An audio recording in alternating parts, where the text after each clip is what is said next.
በጣም ያምራል።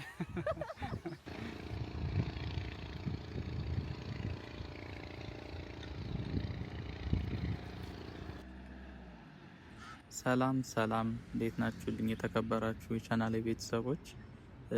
ዛሬ እንግዲህ ወደ ቀበና ቤላ አካባቢ ብቅ ብለናል።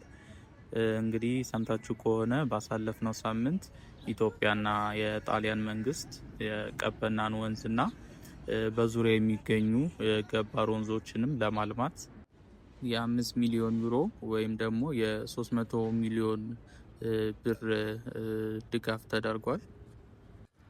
ዛሬ እዚህ የተገኘንበት ምክንያትም ይሄው የሚለማውን ቦታ የትኛው እንደሆነ ለእናንተ ለማሳየት ነው ወደዚህ የመጣሁት። እንግዲህ አሁን የምንገኘው ቤላ 18 የሚባለው ድልድይ፣ እዚህ ፊታችን የምትመለከቱት ቤላ 18 የሚባለው ድልድይ ነው። እንግዲህ ከሱ ተነስተን ቀጥታ ወደ ቤላ እንሄዳለን ማለት ነው።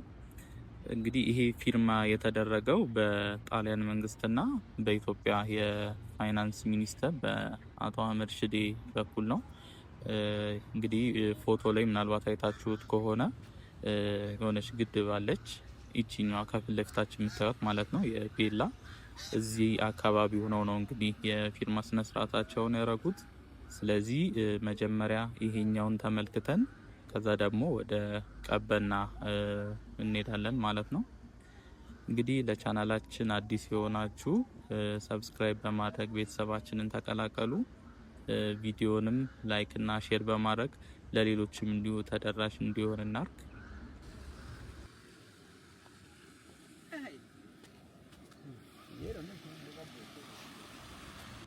እንደነገርኳችሁ ይሄ የቤላ እንግዲህ ትንሿ ግድብ የምትባለው ነች። ይሄ አካባቢ እንግዲህ በኮሊደር ልማቱ እና በወንዝ ዳር ልማቱ አማካኝነት የለማ ቦታ ነው። እንግዲህ ይሄ የቀበና የሚባለው ከዚህ ከጣሊያን ኤምባሲ ጫፍ ጀምሮ እስከ ቀበና አደባባይ ግድቡ እስካለበት የሚያካት ነው። ቀበና የወንዝ ዳር ልማት ማለት እና ከዚህ በፊትም ሲሰራ በሁለት ፌዝ ነው የተሰራው።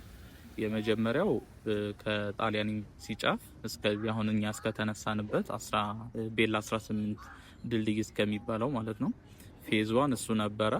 እሱም ኦልሬዲ ተጠናቋል፣ የምትመለከቱት ነው።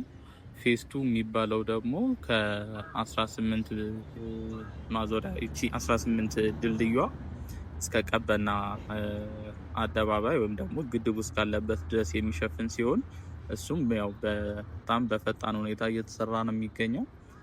እንደምትመለከቱት ግድቡም ተሞልቷል።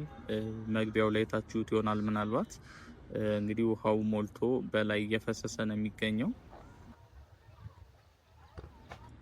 እንግዲህ አንዳንድ ሰዎች ምናልባት ይሄ ቦታ እኮ ኦልሬዲ ለምቷል፣ ለምን ሌላ ቦታ ይለማም ብላችሁ ልትጠይቁ ትችላላችሁ። እንግዲህ ለዚህ ምክንያት ሊሆን የሚችለው አንደኛ ጣሊያን ኤምባሲ እዚሁ ስለሚገኝ በአካባቢው ያሉትን የጣሊያን አካባቢ ዙሪያ የሚገኙትን የቀበና ወንዝ ዳር ማልማት ስለፈለገ ነው ጣሊያን ኤምባሲ። እንግዲህ ብዙ መሰረተ ልማቶች ቢሟሉም እንግዲህ የወንዙ ጥራት ይቀረዋል፣ ገና ነው። ይሄን ደግሞ እንዲስተካከል ግዴታ ገባር ወንዞች እንዲሁ መልማትና መስተካከል አለባቸው። ዋናው ወንዝ ብቻ ከሆነ የለማው ያው ከገባር ወንዞች የሚመጣው ቆሻሻ እንግዲህ ማበላሸቱ ስለማይቀር ግዴታ ገባር ወንዞችም መልማት አለባቸው። ሁለተኛ ደግሞ የጣሊያን እንግዲህ ሲናገሩ እንደሰማሁት ከሆነ በአካባቢው የሚኖሩ በቀበና አካባቢ የሚኖሩ ነዋሪዎችም የዚህ ተጠቃሚ መሆን አለባቸው ብለዋል። ይሄ ማለት ምንድነው? እንግዲህ ደረጃውን የጠበቀ የፍሳሽ ማስወገጃ ስርዓትም እንዲዘረጋላቸው፣ ምክንያቱም ከዚህ ከወንዙ ጋር እንዳይገናኝ ማለት ነው። ፍሳሽ ማስወገጃ፣ ቆሻሻ መጣያ እንዲሁም ደግሞ ግሪነሪዎች እንዲሰራላቸው በማሰብ ነው እንግዲህ ይሄ ቦታ በ5 ሚሊዮን ዩሮ እንዲለማ ድጋፍ ያደረጉት ማለት ነው።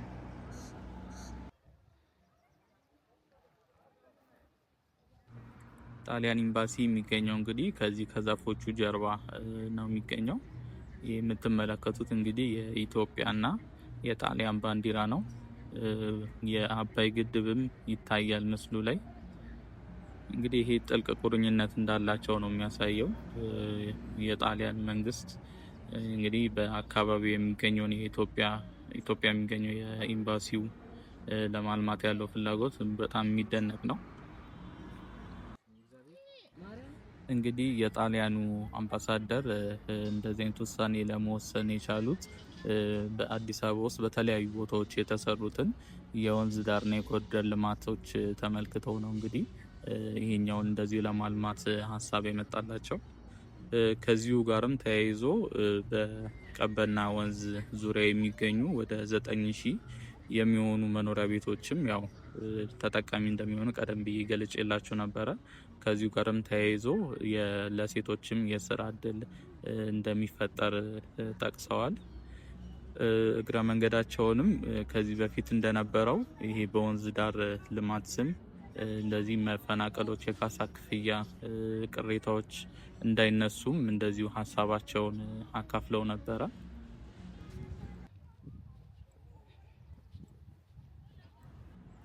ከዚህ አለፍ ብለን ደግሞ የኬብል ብሪጅ ወይም ደግሞ ሰስፔንሽን ብሪጅ አለ። በጣሊያን ኤምባሲ ጀርባ በኩል ነው የሚገኘው፣ አሁን ባለንበት ወደ ላይ ስንወጣ ማለት ነው። እሱን ተመልክተን ወደዛ ተሻግሮ ደግሞ ወንዙን የህፃናት መጫወቻ ቦታም አለ። እሱን እንመለከትና ቀጥታ የምንሄደው ወደ ቀበና ወንዝ ነው። ቀበና ግድቡ እንግዲህ ሞልቶ ሲፈስ አይታችሁታል ቅድም መግቢያው ላይ። እሱንም አስጎብኝቻችሁ ነው እንግዲህ የዛሬ ቪዲዮአችንን የምናጠናቅቀው። እንግዲህ አዳዲስ የሆናችሁ ለዚህ ቻናል ሰብስክራይብ በማድረግ ቤተሰባችንን ተቀላቀሉን። በየቀኑ በምንለቃቸው የወኪንግ ቱር ቪዲዮዎች የተለያዩ የአዲስ አበባን ቦታዎች፣ ገጽታዎች የምናሳያችሁ ነው የሚሆነው። ቪዲዮን ላይክ እና ሼርም በማድረግ ለሌሎችም ተደራሽ እናድርግ።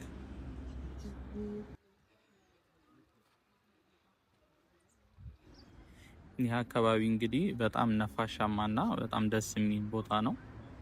በጣም ብዙ ሰዎች እንግዲህ እዚህ አካባቢ እየመጡ ጊዜያቸውን እዚህ ያሳልፋሉ። እኔ በመጣሁበት ጊዜም እንግዲህ እሁድ ነው የቀረጽኩት ይህን ቪዲዮ። በጣም ብዙ ሰዎች እዚህ እየመጡ በጣም የተዝናኑ ነበረ። እንግዲህ ቦታውም ከፍ ያለ ቦታ ስለሆነ ወደ እንደ ተራራማ ነገር ስለሆነ በጣም ነፋሻማ ነው። ዛፎቹ ምናምን ደስ ይላሉ።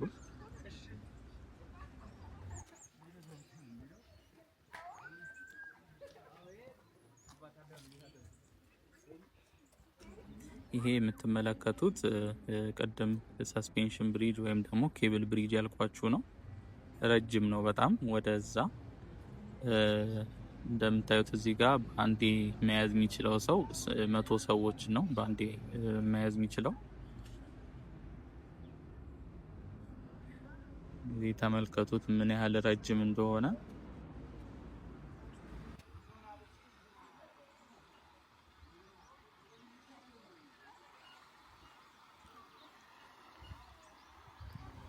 እንደዚህ አይነት የሰስፔንሽን ብሪጅ ሁለት ነው ያለው እዚህ አካባቢ። አንደኛው ይሄ ነው። ሌላኛው ደግሞ ወደዛ ወደ ቀበና አካባቢ አንድ አለ እንደዚሁ። እሱም ምናልባት እንደዚህ ላይ ረዝም ይችላል፣ ግን ተመሳሳይ ናቸው። ያኛው 80 ሰው ነው በአንዴ መያዝ የሚችለው። እንዲህ ይጻፍበታል። ሰዎች እንግዲህ እንዲጠነቀቁ ስለሚያስፈልግ ግዴታ ምን ያህል ሰው መያዝ እንደሚችል ይጻፍበታል። ይሄኛው 100 ሲሆን የዛኛው 80 ሰው ነው የሚይዘው። እንግዲህ ወንዙ የምትመለከቱት ነው። በጋ ስለሆነ ነው ውሃ ብዙ የለውም እንጂ ክረምት ሲሆን በጣም የሚያምር አይነት እይታ ነው ያለው ውሃው ወንዙ ሲሞላ።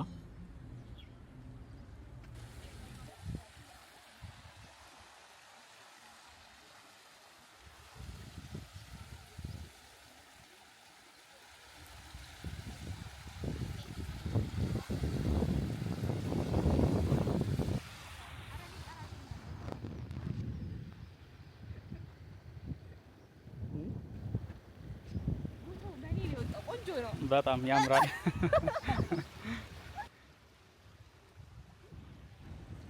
ይሄ እንግዲህ ያየነው የምንገኘው አብሮ የሚለማው ነው በጣሊያን መንግስት።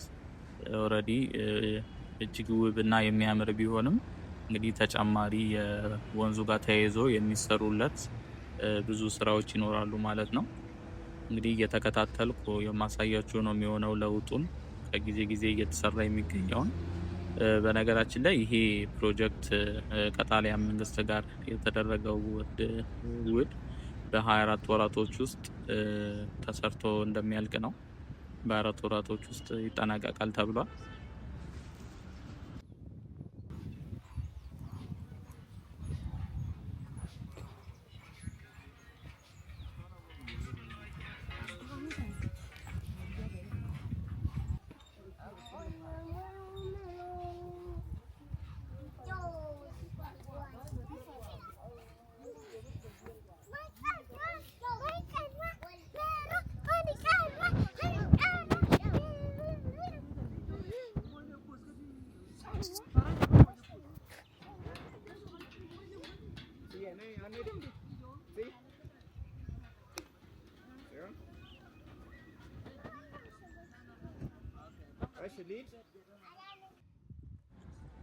ይሄ እንግዲህ በኬብል ብሪጁ ስር የሚገኘው መራመጃ መንገድ ነው።